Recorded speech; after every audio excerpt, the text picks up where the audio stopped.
Hello friends, मैं JP Gupta समृद्धि online classes में आपका स्वागत करता हूं।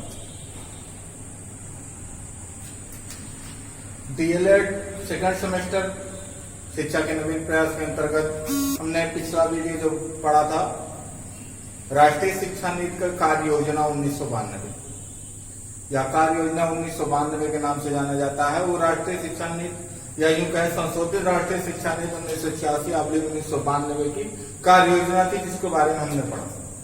तो संशोधित शिक्षा नीति 1992 या 1986/1992 के बाद जो है वो यशपाल समिति या यूं कहा जाए राष्ट्रीय सलाहकार समिति की घोषणा हुई या राष्ट्रीय सलाहकार समिति बनाई गई, जो 1992 में बनाई गई। ये क्यों बनाई गई? ये बड़ा फेमस समिति है। इससे संबंधित क्वेश्चन बहुत ज्यादा पूछे जाते हैं। 1 नंबर के क्वेश्चन इसमें मान के चलिए आउट है क्वेश्चन जो आना ही आना कि ये समिति क्यों निर्माण की गई थी, इससे संबंध में पूछा जाना ही जाना है। तो ये बड़ा इंपॉर्टेंट है। बहुत छोटा सा चैप्टर है लेकिन बहुत इंपॉर्टेंट चैप्टर है, क्योंकि इससे क्वेश्चन जरूर उठते हैं आपके डीएलएड में। साथ साथ कंपटीशनों के क्वेश्चन, कंपटीशन में भी इससे संबंधित या टीटी में भी इससे संबंधित क्वेश्चन पूछे जाते हैं। तो देश के विद्यालयों में विशेषकर ध्यान रखिएगा, देश के जो विद्यालय हैं विशेषकर निचली कक्षाओं में शैक्षिक बोझ कम करने के लिए, कौन सा बोझ? शैक्षिक बोझ कम करने और अधिगम के स्तर को सुधारने के लिए केंद्रीय मानव संसाधन विकास मंत्रालय ने 1 मार्च 1992 में, कब? 1 मार्च 1992 को क्या करने के लिए?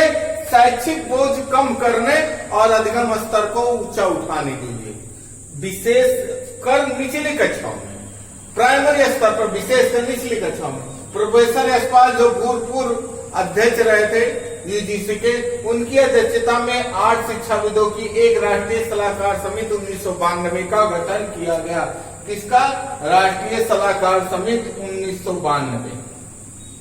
हमने इसके लिए लिखा राष्ट्रीय सलाहकार समिति 1992 का गठन किया गया। इस समिति के जो अध्यक्ष थे वो प्रोफेसर यशपाल थे। और अभी तक हमने पीछे जितनी भी समितियां, कमेटी आपको पढ़ाई, कमीशन आपको पढ़ाया, वो सारे कमीशन अपने अध्यक्ष के नाम से भी जाने जाते हैं और अध्यक्ष के नाम से ही ज्यादातर प्रचलित होते हैं। तो यह समिति भी अपने अध्यक्ष प्रोफेसर यशपाल के कारण इसको यशपाल समिति के नाम से भी जाना जाता है, या यूं कहे यशपाल कमेटी के नाम से, यशपाल समिति के नाम से ज्यादा जाना जाता है। समिति ने अब अपना काम कैसे किया? किस काम के लिए किया था? शैक्षिक बोझ कम करने, विशेषकर निचली कक्षाओं में शैक्षिक बोझ कम करने और शिक्षा की गुणवत्ता को बढ़ाने के लिए इस समिति का गठन किया गया था। और इस 8 सदस्यीय समिति थी, जिसमें प्रोफेसर यशपाल भूतपूर्व यूजीसी अध्यक्ष थे की अध्यक्षता में इस समिति को बनाया गया था। और इस समिति ने अपने कार्य को करने के लिए संपूर्ण देश में व्यापक स्तर पर पाठ्यक्रम निर्माताओं से, शिक्षाविदों से, शिक्षा बोर्डों से, प्रधानाध्यापकों से, शिक्षकों से, सबसे आज इससे विचार विमर्श किया कैसे शैक्षिक बोझ को कम किया जाए और शिक्षा का स्तर उठाया जाए। उससे संबंधित विचार विमर्श किया, उनसे वार्तालाप की, उनसे सुझाव लिए और उसके बाद अपनी सिफारिशों, उसके बाद विश्लेषण कर अपनी सिफारिश जो है उसको लेखबद्ध करके कुल 37 पृष्ठों का अपना प्रतिवेदन, कितने पृष्ठ का था? 37 पृष्ठ, 37 पृष्ठों का अपना प्रतिवेदन 15 जुलाई 1993 को मानव संसाधन विकास मंत्रालय को सौंप दिया या उनके सामने प्रस्तुत कर दिया। कब? 15 जुलाई 1993, जिसे शिक्षा बिना बोझ, ध्यान रखिएगा ये पूछा जाता है किसका स्टेटमेंट, शिक्षा बिना बोझ या एजुकेशन विदाउट बर्डन, ध्यान रखिएगा एजुकेशन विदाउट बर्डन, क्योंकि लर्निंग विदाउट बर्डन है एनसीएफ 2005 का नारा, इसका है एजुकेशन विदाउट बर्डन, बिना बर्डन के, शिक्षा बिना बोझ के। ये याद रखिएगा किसका है। शिक्षा जहां अगर आएगा तो यशपाल समिति, जहां लर्निंग आएगा वहां पर एनसीएफ 2005 है, उसके बाद पढ़ेंगे। शिक्षा बिना बोझ के या एजुकेशन विदाउट बर्डन के नाम से जाना जाता है। इस समिति ने कहा कि भारी बस्ता सिर्फ एक बोझ है। ये स्टेटमेंट भी बहुत पूछा जाता है, ये किसने कहा? इस समिति ने कहा था कि जो भारी बस्ता है वो सिर्फ एक बोझ है और कुछ नहीं है, उससे लर्निंग नहीं मिलती, वो सिर्फ क्या है, एक बोझ का काम कर रही है। इसलिए बस्ता को क्या करना है, हल्का करना है। बस्ता हल्का हो और पढ़ाई अच्छी हो, लर्निंग अच्छा हो, ये इनका काम था। इसके लिए इन्होंने सिफारिशें दी। अब हम देखते हैं इनकी प्रमुख सिफारिशें कौन कौन सी हैं।